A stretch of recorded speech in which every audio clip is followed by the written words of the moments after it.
Thanks for tuning in to another installment of Advanced TV Herstory, a podcast that analyzes shows and celebrates women of television.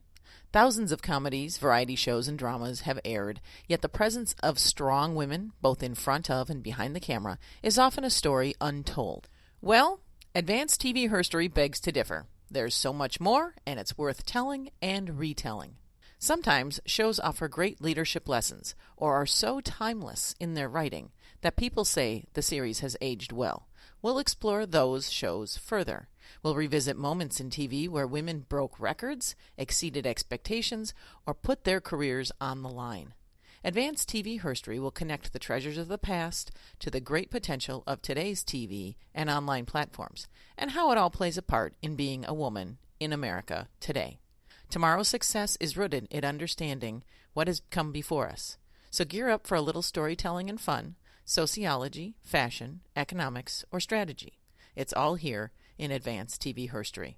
I'm your host, Cynthia Bemis Abrams.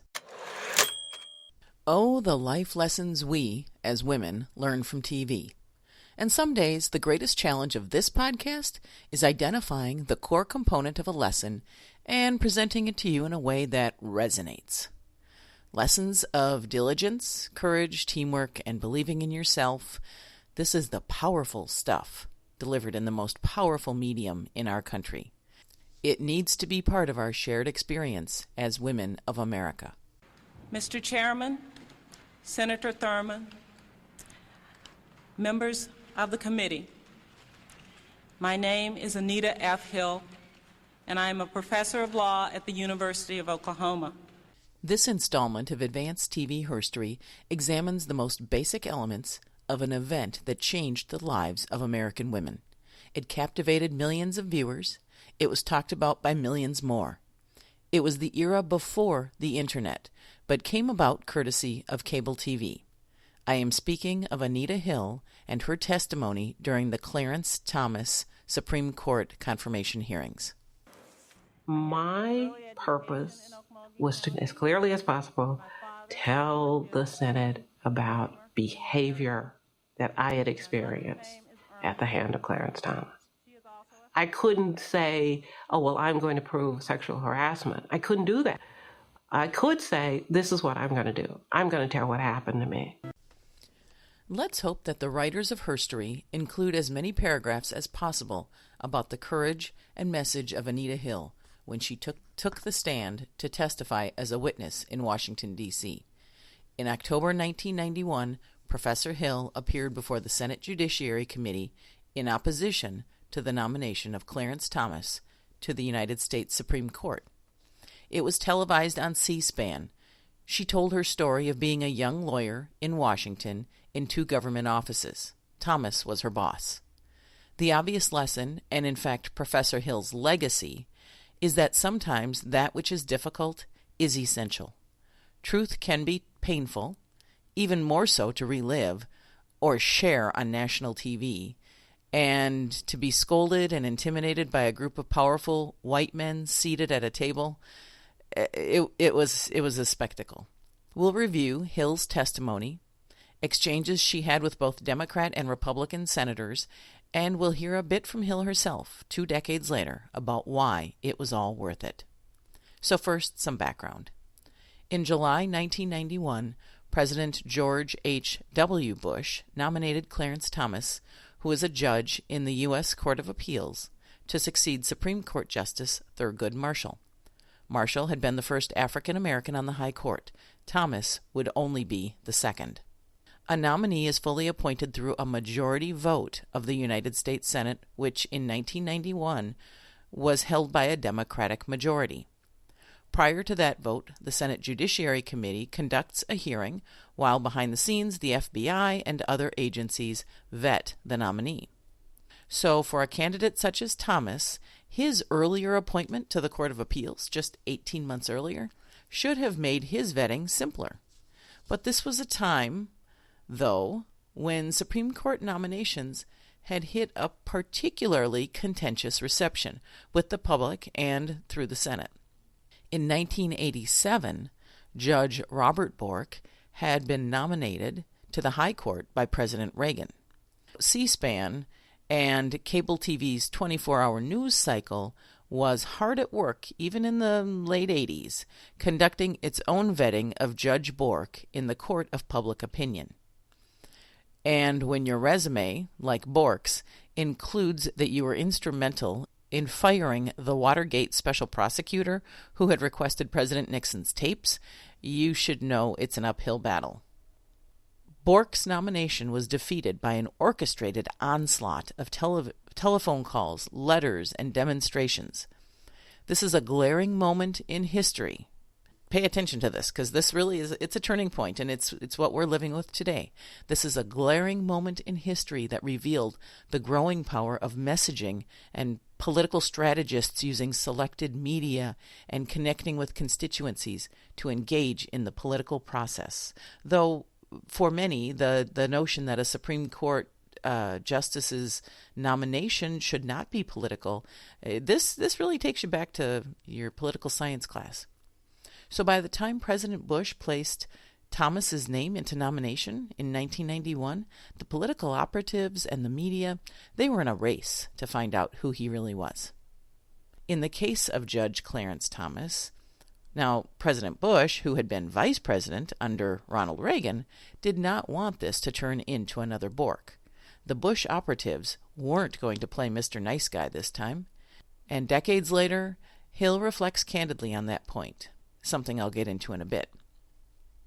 So as you'll hear from her statement later in this podcast, Professor Hill was contacted by, quote, a member of the Judiciary Committee and asked to provide a statement regarding her experience in working for Thomas nearly a decade earlier. 3 months after President Bush announced Thomas as his candidate for the court, the committee convened. The media had become aware of Professor Hill's statement, so it was with tremendous fanfare that C-SPAN aired the entire testimony that comprised Judge Thomas's hearing. So complain about cable TV all you want, but without C-SPAN, and that's the acronym for Cable Satellite Public Affairs Network, C-SPAN. Transparency wouldn't be what it is today. In the early 1980s, the New York Times praised C-SPAN for its entry into areas that were once shielded from public view. Sometimes it's dry, but in 1991, all eyes were on C-SPAN coverage. Now, my disclaimer to you is this. Having watched the Anita Hill testimony in my late 20s, I found rewatching those hours of testimony to be incredibly painful. My respect for Professor Hill, her composure, and her morals has only grown in 25 years. My disdain for a table of men who are accorded power by the people to denigrate and intimidate a citizen who didn't invite this upon herself, my disdain has multiplied exponentially. So I confess I didn't review all the testimony of Hill or of Clarence Thomas.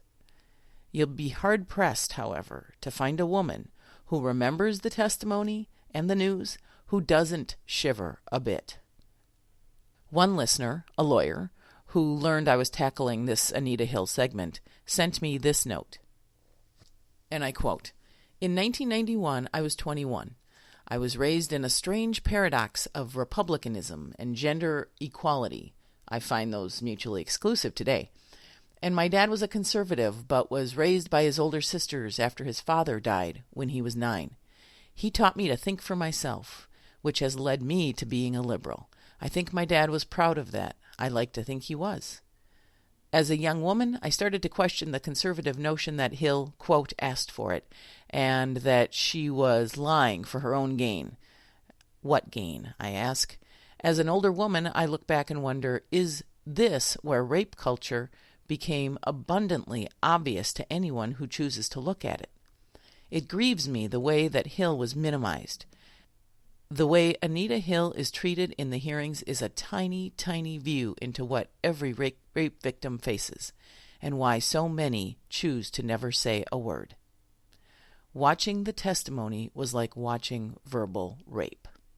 That's a very powerful message, and I am grateful that there are people who have taken that moment that Anita Hill brought to the American public, internalized it, and continue to catalyze it toward good and toward support for others and toward understanding the processes that go into creating a culture, whether that's a culture that endorses rape, accommodates rape, or in any way does anything to advance the violence that can be found against women. So, on that cheery note, find excellent montages and entire testimony of Hill and Thomas on YouTube. It is hard to watch, but if you've never listened to it before, it's essential. Turn it on while you're cleaning your oven or your refrigerator or doing your ironing or your laundry. You will never have a better shine or better looking clothes, I swear. Okay, C-SPAN gave it to us real time. But Hill herself says that enough time has passed that this story needs to be retold. So here it is, with an attendant amount of sugar to make the medicine go down. First, the story is best told by Hill herself in her statement, which was ranked as number 69 in American Rhetoric's top 100 speeches of the 20th century. At least that's what Wikipedia says. Welcome. We're happy that you are here, and let us stand and be sworn, if you will. Professor, do you swear to tell the whole truth and nothing but the truth, so help you God? I do. Thank you. Professor Hill, please make whatever statement you would wish to make to the committee.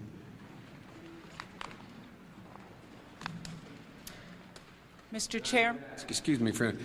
I instruct the officers, do not let anyone in or out of that door while Professor Hill is making her statement.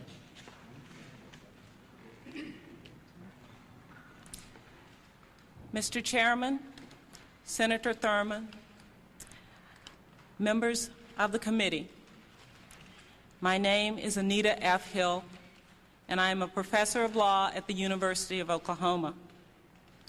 I was born on a farm in Okmulgee County, Oklahoma in 1956. I am the youngest of 13 children.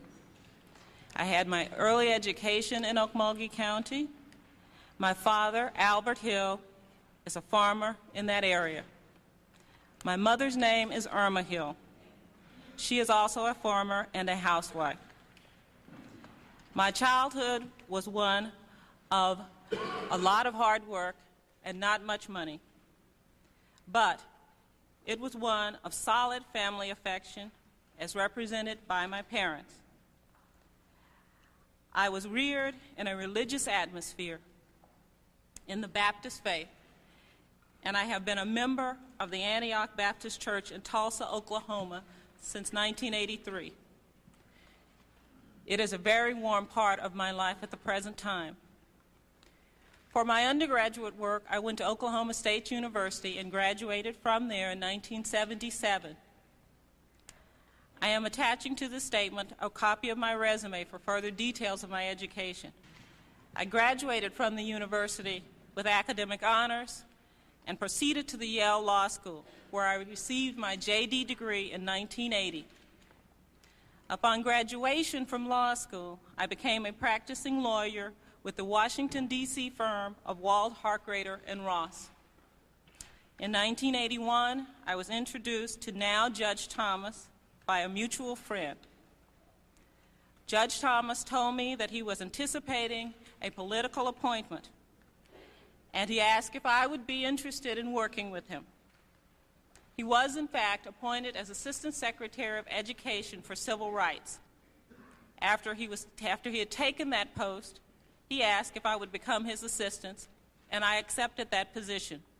In my early period there, I had two major projects. The first was an article I wrote for Judge Thomas's signature on the education of minority students. The second was the organization of a seminar on high-risk students, which was abandoned because Judge Thomas transferred to the EEOC, where he became the chairman of that office. During this period at the Department of Education, my working relationship with Judge Thomas was positive. I had a good deal of responsibility and independence. I thought he respected my work and that he trusted my judgment. After approximately 3 months of working there, he asked me to go out socially with him. What happened next and telling the world about it are the two most difficult experiences of my life. It is only after a great deal of agonizing consideration and great number of sleepless nights that I am able to talk of these unpleasant matters to anyone but my close friends. I declined the invitation to go out socially with him and explained to him that I thought it would jeopardize what at the time I considered to be a very good working relationship. I had a normal social life with other men outside of the office. I believed then, as now, that having a social relationship with a person who was supervising my work would be ill-advised. I was very uncomfortable with the idea and told him so. What's not to believe about this woman's credibility? Following her statement, her family was ushered into the hearing room. If you would watch it, you'd see that she's wearing a conservative teal jacket and likely a matching or black skirt. Professor Hill gained confidence in her cadence, but there are moments when you can hear her pause, and her voice quivered. And I so wished that I could give her a hug. You feel for her. And you know that her upbringing didn't prepare her to discuss pornography and oral sex or any man's endowment or a man's prowess or sex with animals with anyone, let alone her boss, or a table of powerful white men that was being broadcast across the world. Back to Hill. I thought that by saying no and explaining my reasons, my employer would abandon his social suggestions. However, to my regret, in the following few weeks, he continued to ask me out on several occasions. He pressed me to justify my reasons for saying no to him. These incidents took place in his office or mine. They were in the form of private conversations which would not have been overheard by anyone else. My working relationship became even more strained when Judge Thomas began to use work situations to discuss sex. On these occasions, he would call me into his office for reports on education issues and projects, or he might suggest that because of the time pressures of his schedule, we go to lunch to a government cafeteria. After a brief discussion of work, he would turn the conversation to a discussion of sexual matters. His conversations were very vivid. He spoke about acts that he had seen in pornographic films involving such matters as women having sex with animals and films showing group sex or rape scenes. He talked about pornographic materials depicting individuals with large penises or large breasts involved in various sex acts. On several occasions, Thomas told me graphically of his own sexual prowess. Because I was extremely uncomfortable talking about sex with him at all, and particularly in such a graphic way, I told him that I did not want to talk about these subjects. I would also try to change the subject to education matters or to non-sexual personal matters, such as his background or his beliefs. My efforts to change the subject were rarely successful. Throughout the period of these conversations, he also from time to time asked me for social engagements. My reaction to these conversations was to avoid them by eliminating opportunities for us to engage in extended conversations. This was difficult because at the time I was his only assistant at the Office of Education, or Office for Civil Rights. During the latter part of my time at the Department of Education, the social pressures and any conversation of his offensive behavior ended. I began both to believe and hope that our working relationship could be a proper, cordial, and professional one. When Judge Thomas was made chair of the EEOC, I needed to face the question of whether to go with him. I was asked to do so, and I did. The work itself was interesting, and at that time it appeared that the sexual overtures which had so troubled me had ended. I also faced the realistic fact that I had no alternative job. While I might have gone back to private practice, perhaps in my old firm or at another, I was dedicated to civil rights work, and my first choice was to be in that field. Moreover, at that time, the Department of Education itself was a dubious venture. President Reagan was seeking to abolish the entire department. For my first months at the EEOC, where I continued to be an assistant to Judge Thomas, there were no sexual conversations or overtures. However, during the fall and winter of 1982, these began again. The comments were random, ranged from pressing me about why I didn't go out with him to remarks about my personal appearance. I remember his saying that someday I would have to tell him the real reason that I wouldn't go out with him. Remember everything your mother told you about protecting your reputation? In itself, for an African American woman of working class parents to attend college and law school and hold a position as a law professor in 1991, this was a big deal. She was a role model for women of all colors. She had chosen government work, toiling in policy to create level playing fields for children, for teachers, and later government employees. This wasn't reality TV. This was one woman retelling some of her most unpleasant moments of her early career on a field that was anything but level. He began to show displeasure in his tone and voice and his demeanor, and his continued pressure for an explanation. He commented on what I was wearing in terms of whether it made me more or less sexually attractive. The incidents occurred in his inner office at the EEOC. One of the oddest episodes I remember was an occasion in which Thomas was drinking a Coke in his office. He got up from the table at which we were working, went over to his desk to get the Coke, looked at the can and asked, "Who has put pubic hair on my Coke?" On other occasions, he referred to the size of his own penis as being larger than normal, and he also spoke on some occasions of the pleasures he had given to women with oral sex. At this point, late 1982, I began to feel severe stress on the job. I began to be concerned that Clarence Thomas might take out his anger with me by degrading me or not giving me important assignments. I also thought that he might find an excuse for dismissing me. In January of 1983, I began looking for another job. I was handicapped because I feared that if he found out, he might make it difficult for me to find other employment, and I might be dismissed from the job I had. Another factor that made my search more difficult was that this was during a period of a hiring freeze in the government.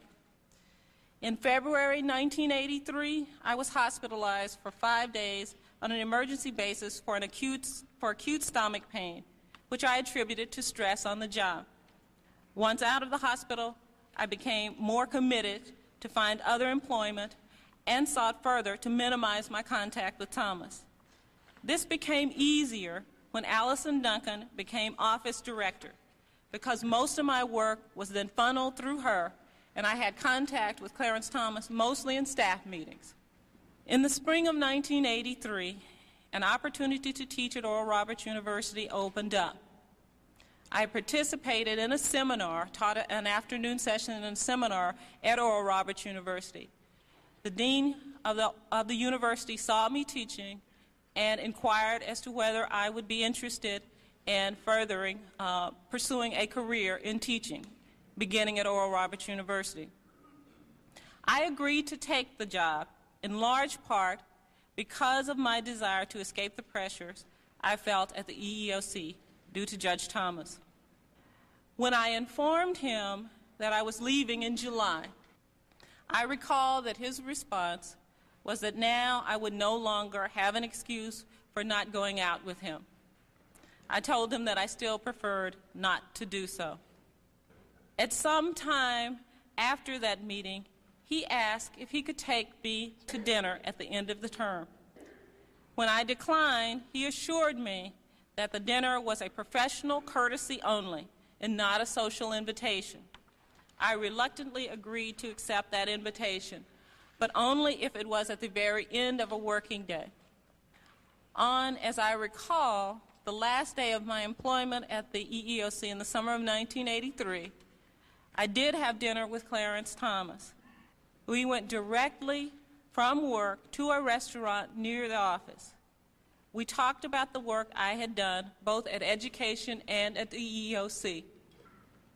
He told me that he was pleased with all of it, except for an article and speech that I had done for him while we were at the Office for Civil Rights. Finally, he made a comment that I will vividly remember. He said that if I ever told anyone of his behavior, that it would ruin his career. This was not an apology, nor was it an explanation. That was his last remark about the possibility of our going out or reference to his behavior. Professor Hill had dotted every I and crossed every T. She had answered in detail the subsequent contact she had with Judge Thomas. Sure, she had relegated the past to the past, but the contacts she had with him were professional in nature. Senators had no clue of the continued value she had to place on her professional affiliation with him. What? No woman scorned? No emotional outburst? That can't be possible. The lesson here, listeners, is this. Anita Hill did not have the luxury not to fear the consequences. Not as a woman in the 1980s. Not as a woman of color. And certainly not in relation to a sexual harassment claim. In July of 1983, I left Washington, D.C. area and have had minimal contacts with Judge Clarence Thomas since. I am, of course, aware from the press that some questions have been raised about conversations I had with Judge Clarence Thomas after I left the EEOC. From 1983 until today, I have seen Judge Thomas only twice. On one occasion, I needed to get a reference from him, and on another, he made a public appearance in Tulsa.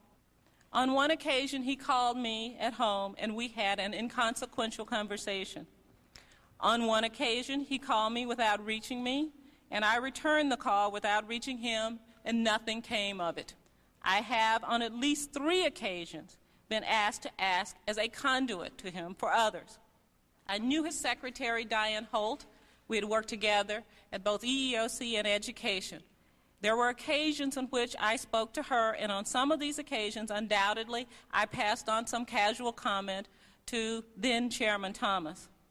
There were a series of calls in the first 3 months of 1985, occasioned by a group in Tulsa, which wished to have a civil rights conference.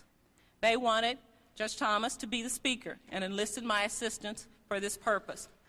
I did call in January and February to no effect, and finally suggested to the person directly involved that she put the matter into her own hands and call directly.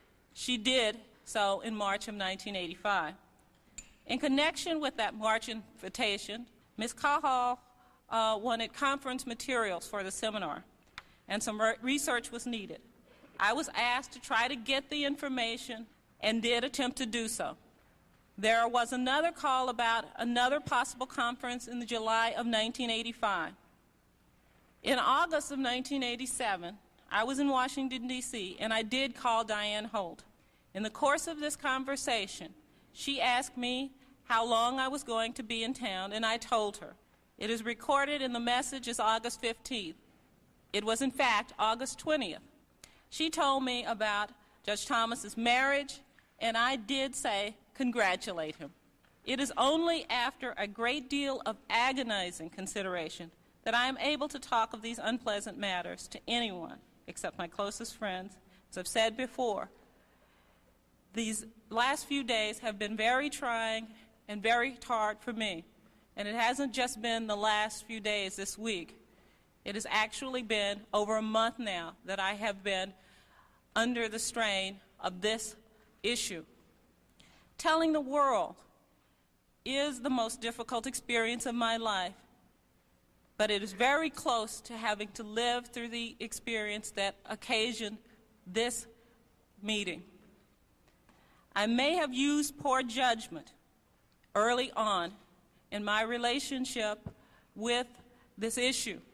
I was aware, however, that telling at any point in my career could adversely affect my future career. And I did not want early on to burn all the bridges to the EEOC. As I said, I may have used poor judgment. Perhaps I should have taken angry or even militant steps, both when I was in the agency or after I left it. But I must confess to the world that the course that I took seemed the better as well as the easier approach. I declined any comment to newspapers, but later when Senate staff asked me about these matters, I felt I had a duty to report. I have no personal vendetta against Clarence Thomas. I seek only to provide the committee with information which it may regard as relevant. It would have been more comfortable to remain silent. It took no initiative to inform anyone. I took no initiative to inform anyone. But when I was asked by a representative of this committee to report my experience, I felt that I had to tell the truth. I could not keep silent. In July of 1983, I left Washington, D.C. area and have had minimal contacts with Judge Clarence Thomas since.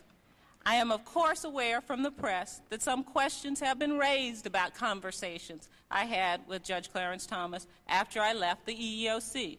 From 1983 until today, I have seen Judge Thomas only twice. On one occasion, I needed to get a reference from him, and on another, he made a public appearance in Tulsa. On one occasion, he called me at home, and we had an inconsequential conversation. On one occasion, he called me without reaching me, and I returned the call without reaching him, and nothing came of it. I have, on at least 3 occasions, been asked to ask as a conduit to him for others. I knew his secretary, Diane Holt. We had worked together at both EEOC and Education. There were occasions on which I spoke to her, and on some of these occasions, undoubtedly, I passed on some casual comment to then Chairman Thomas. There were a series of calls in the first 3 months of 1985, occasioned by a group in Tulsa, which wished to have a civil rights conference. They wanted Judge Thomas to be the speaker and enlisted my assistance for this purpose.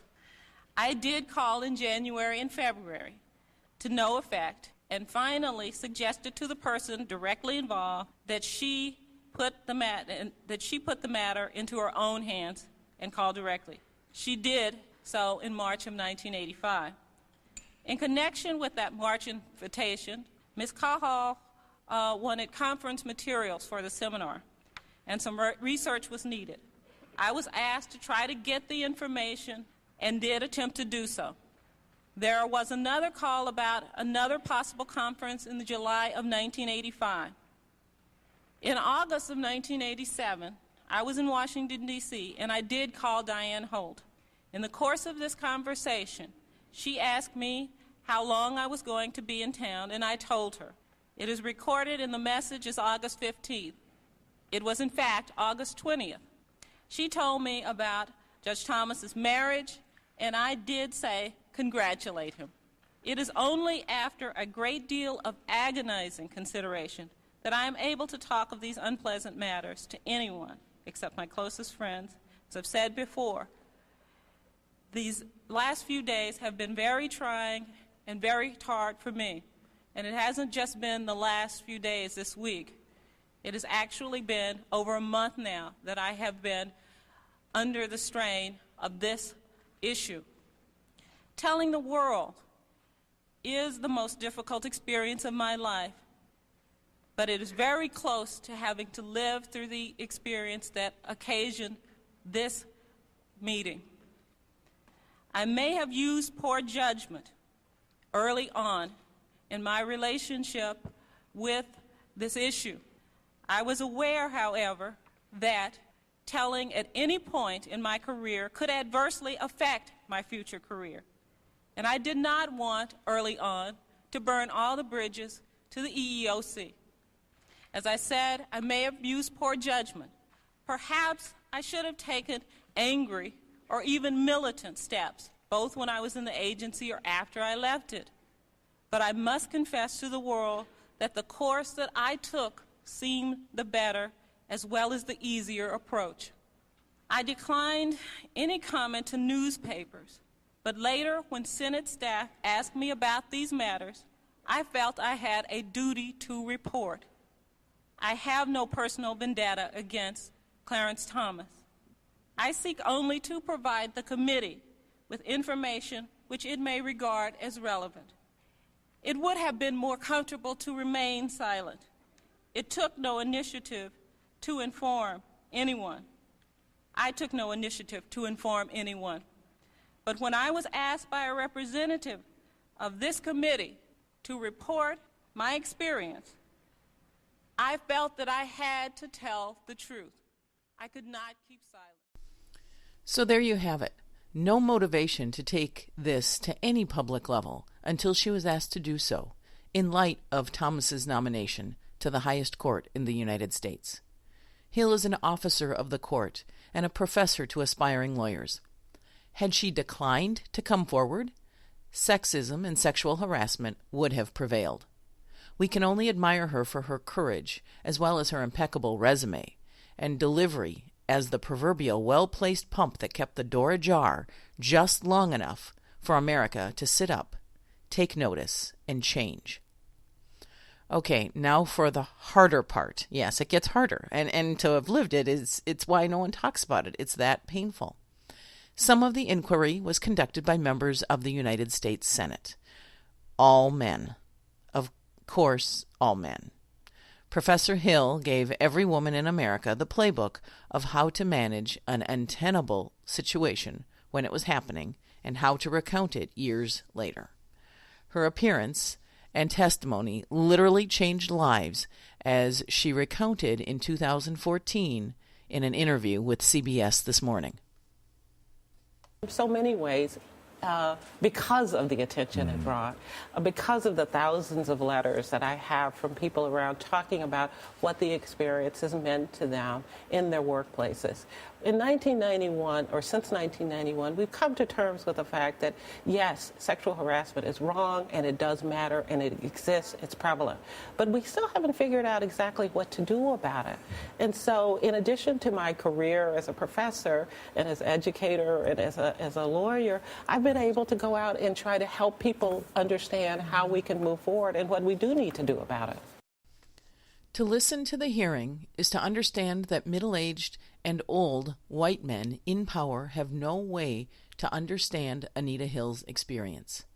Most were lawyers. Some were assigned the task of destroying her credibility. This goes back to that lesson about Robert Bork. They were used to questioning witnesses or government officials until they got answers, and that those answers proved that they were the smartest ones in the room.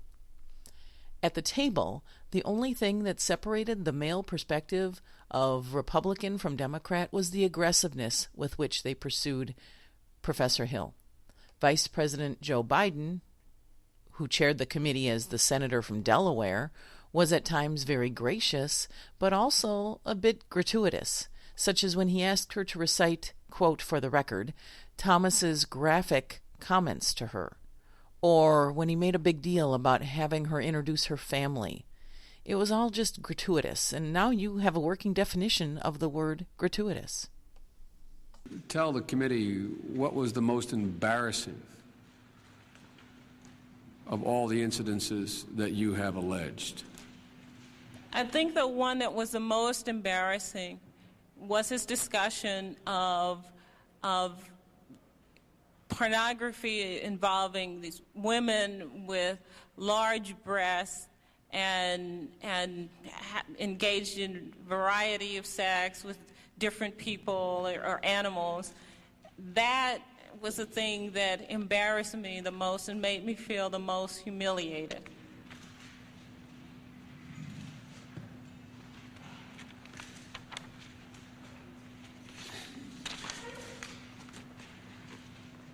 If you can,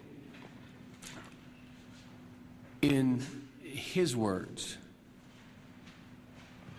not yours, in his words, can you tell us what on that occasion he said to you? You have described the essence of the conversation. In order for us to determine, well, can you tell us in his words what he said? I really cannot quote him verbatim. I can remember something like, you really ought to see these films that I've seen, or this material that I've seen. This woman has this kind of breast, a breast that measure this size, and they've got her in there with all kinds of things. She's doing all kinds of different sex acts, and that kind of those were the kinds of words where he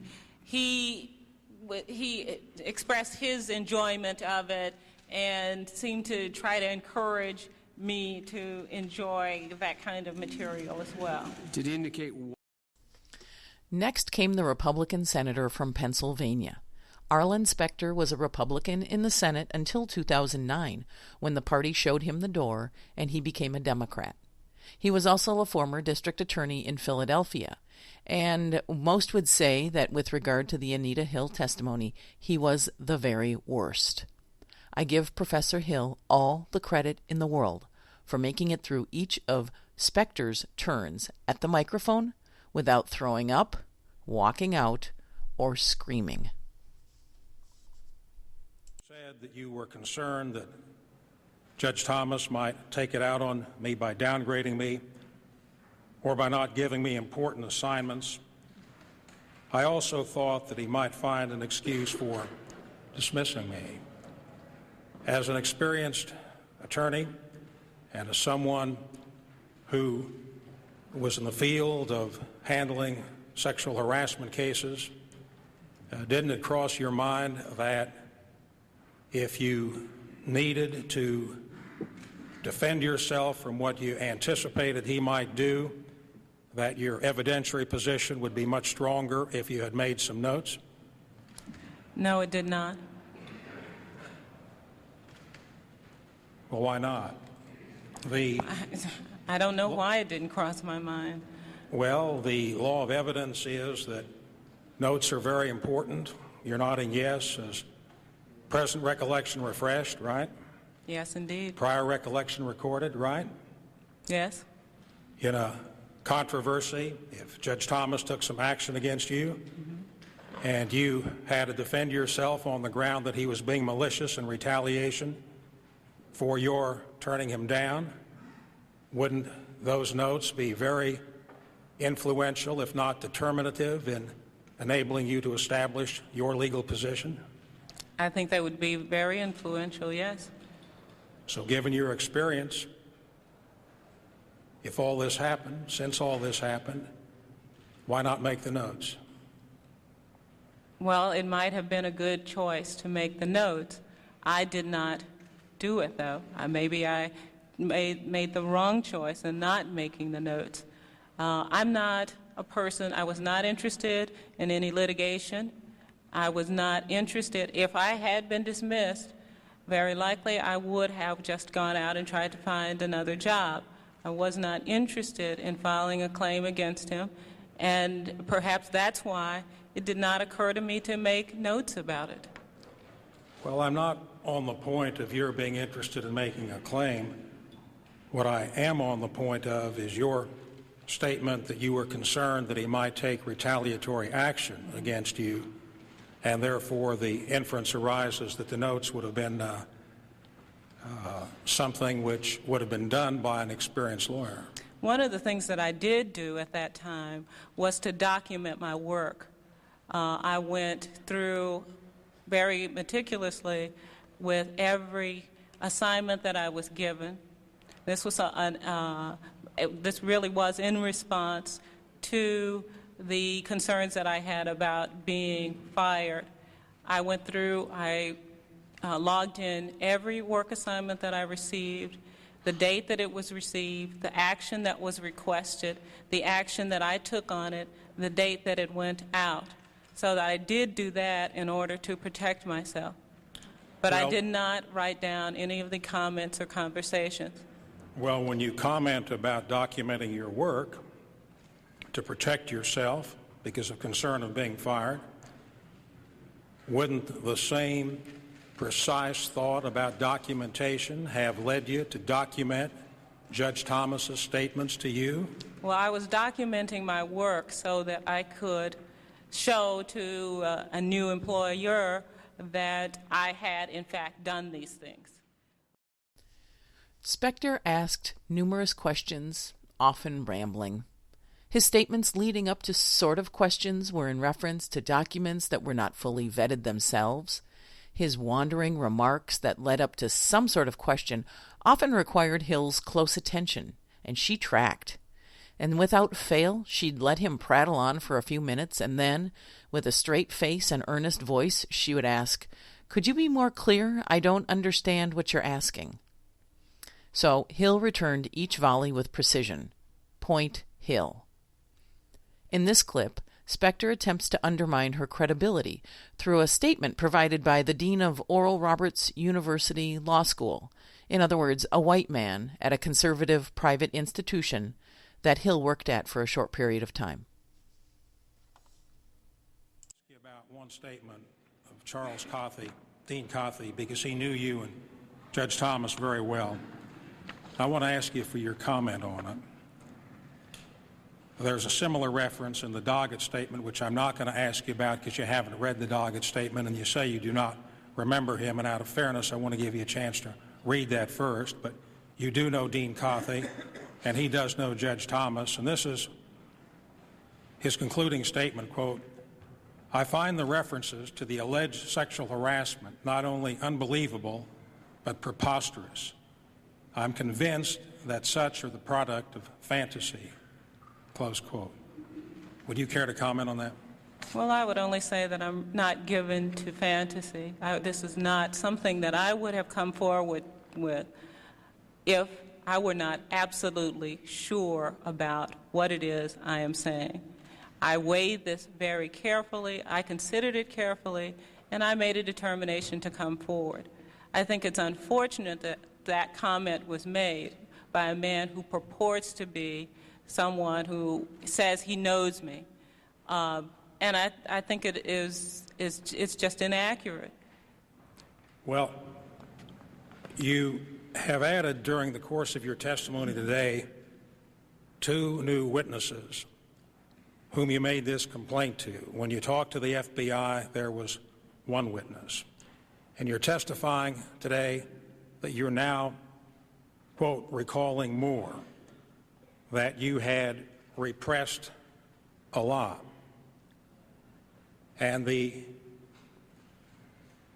question which I have for you is, how reliable is your testimony in October of 1991 on events that occurred 8-10 years ago, when you are adding new factors, explaining them by saying you have repressed a lot, and in the context of a sexual harassment charge where the federal law is very firm on a 6-month period of limitation, how sure can you expect this committee to be on the accuracy of your statements?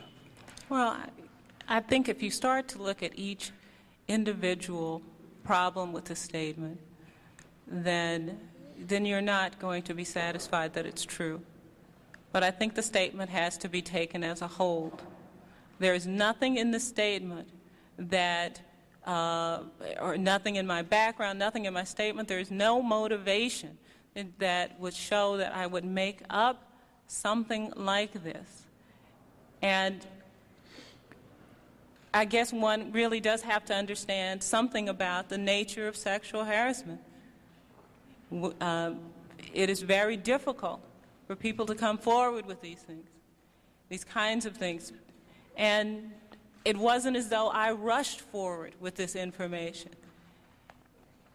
I can only tell you what happened, to the best of my recollection, what occurred, and ask you to take that into account.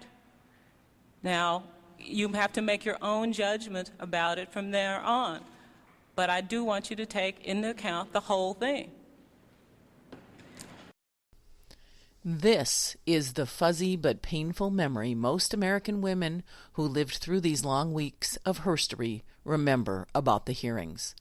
But amazingly, back to that 2014 CBS This Morning interview that I've been playing clips of, that was conducted by Gayle King and Charlie Rose.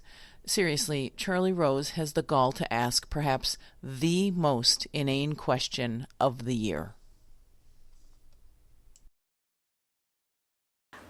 I absolutely understood that they were going to ask questions, but the level of outside incidents of press conferences and statements about me that were made by people who were on the committee, I think were so far beyond what I expected to happen. I expected to be able to give my testimony, for them to ask probing questions, because I really wanted people to understand exactly what had happened. But I didn't think that all of the outside campaigning that was done against my testimony by the people who were supposed to be determining what the truth was appropriate. But now when you look back, having just said that, do you think the hearings were fair when you look back at it today? No, I don't. I don't think they were fair because, again, the people who were the finders of fact, the triers of truth, were outside campaigning against me. Yeah. And so you cannot have a fair, it would be like having a judge on a judicial panel outside giving press conferences about one of the witnesses. No. You can't have a fair hearing. But the questions from those senators was unfair? Or? The questions themselves were not fair. They were ill-informed questions. They were drawing on myths and things that had not been proven, that no one had sworn to, the statements that I don't even know that they were even accurate statements. Senator Simpson said that he had letters and faxes, but when asked to present them, he refused to present them. So I don't even know if those things were in fact true. You know, Anita, I was in college at the time. This installment of Advanced TV Herstory gives you just enough knowledge about Anita Hill to defend her honor in a hostile conversation. But if you want more, and you want to learn more, and you want to become much more knowledgeable, find the hours of material on YouTube. Or read Hill's works about the hearings, sexual harassment, and gender issues.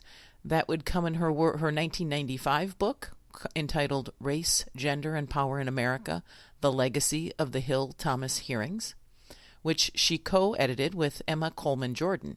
It's a great resource.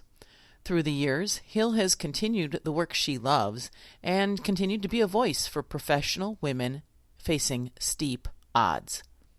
Her autobiography, Speaking Truth to Power, came out in 1997 and documents the Clarence Thomas matter as well as her interest in civil and human rights. She's among the many who contributed to the 2003 book Sisterhood is Forever, the Women's Anthology for a New Millennium, and that's edited by Robin Morgan. Hill's third book, Reimagining Equality, Stories of Gender, Race, and Finding Home, came out in 2011. Hill is currently the University Professor of Social Policy, Law, and Women's and Gender Studies at Brandeis University. To be a university professor is one of Brandeis's most prestigious academic honors. The university describes the position as being held by a faculty member of surpassing eminence whose work cuts across boundaries. Not far from Boston, Brandeis University is a very cool institution founded by the likes of Eleanor Roosevelt and was named after Supreme Court Justice Louis Brandeis, the first Jewish member of the High Court. And maybe it's no irony that the Brandeis motto, translated into English, is, quote, truth even unto its innermost parts.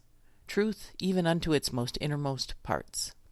I'm guessing they weren't thinking those parts would include genitalia. Hill is quoted as saying, quote, I resent the idea that people would blame the messenger for the message rather than looking at the content of the message itself." End quote. Through the power of television, the message indeed sunk into the very fabric of our American experience. It fundamentally changed us. And so today, sexuality, rape culture, our understanding of victims' rights and evidence, and even the existence of a show like Law and Order SVU, where would we be without Anita Hill and her courage? Civil rights law that was passed in 1991, for the first time, women, when they proved their claims, were able to fully recover. That was fully recover the damages, the losses that they had suffered. That was monumental. But, you know, as important as the women running for Congress and the greater attention that we had with women going forward and filing complaints, were the public conversations and the private conversations that people had with their own family members, stories that they had never shared before. And our ability to talk about the issue as a society has moved because of those conversations. They say because of you. People say because of you, Anita Hill, that girls today know that sexual harassment is not okay and that they can do something about it. Thanks for listening to this important segment. There's a lot to absorb. Audio has been pulled from the CBS This Morning interview of 2014 conducted by Gayle King and Charlie Rose. It's available on YouTube. This was a topic too emotional and too powerful to just let it fly from my keyboard to my microphone, so I am grateful to good friend Petra, high-powered attorney with memory of steel, who endures marathon document editing without breaking a sweat, and has a feminist heart of gold, for her work in smoothing out my transitions, cleaning up my commas, and making sure that my writing was succinct on this very important issue. Friendly listeners, it's you, or Petra, or any of my other past collaborators, and the so many others who own a piece of advanced TV herstory. If you don't already, please subscribe to Advanced TV Herstory, this podcast, on iTunes or at our hosting site, Libsyn, Libsyn. Follow us on Twitter. Our handle is @TVHerstory. This script and past scripts are found at my website, CynthiaBemisAbrams.com, and that's too a place where you can leave comments or make inquiry for a presentation. Share your thoughts about this installment or ideas for others by shooting an email to advancedtvherstory@gmail.com. That's all one word. And if the Anita Hill hearings were a special part of your experience and your memory, please send that along. If there's significant storytelling going on, I would love to be able to share that back then as a testimony to the impact that this podcast is having on listeners. But for now, you're a peach for listening, and I'm your host, Cynthia Bemis Abrams. Stay in touch. Mr. Chairman, Senator Thurmond, members of the committee, my name is Anita F. Hill, and I am a professor of law at the University of Oklahoma.